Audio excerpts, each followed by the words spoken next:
दिनै रायमना जंगल रिजर्टआव फैनो मोननानै जोबोद आं गोजोननाय मोनदों मानोना बिनि अनार समनाथ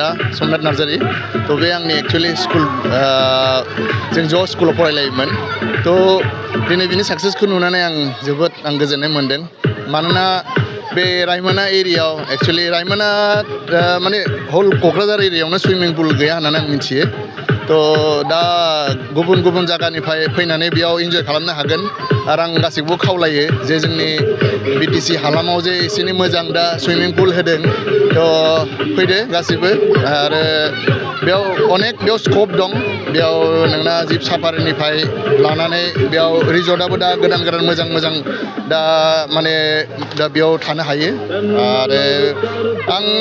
मथा-मथि 7 इयार्ससो आवगायाव जेब्ला फैदोंमोन होमबा बेयाव हाग्राबारि गोजासोमोन मथा-मथि माने एसे एनै जास्ट माने जागासिनोसो दंमोन दा आं माने एसे गोबावनि उनाव फैनानै नुफैबाय जे अनेक डेभेलप जाबाय आरो जोंनि थाखाय गोग्गानायनि खोथा जे जोंनि एरियायाव जे बेफोरबादि दा रिक्स लानानै जे रिजर्टफोर जे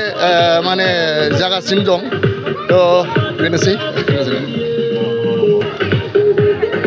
आं दा जिहेतु आं बर'नि आं एक्चुवेलि दावबायारिफोरखौ आं बुंनो सानो जे फै गासिबो बेयाव दा जेनेबा विन्टारनिल' नङा बेयाव दा आरामसे नोंना सामारिं पुलावबो दा इन्जय खालामनो हायो ओमफ्राय बेयाव जिप साफारि दा जेनेबा काजिरङा एरिया बा मानास एरियायाव दा बन्द' जानानै दंथ'यो दा बेयाव खिन्थु आं मिन्थिनायाव दाबो जिप साफारि खालामनो हायो थ' दा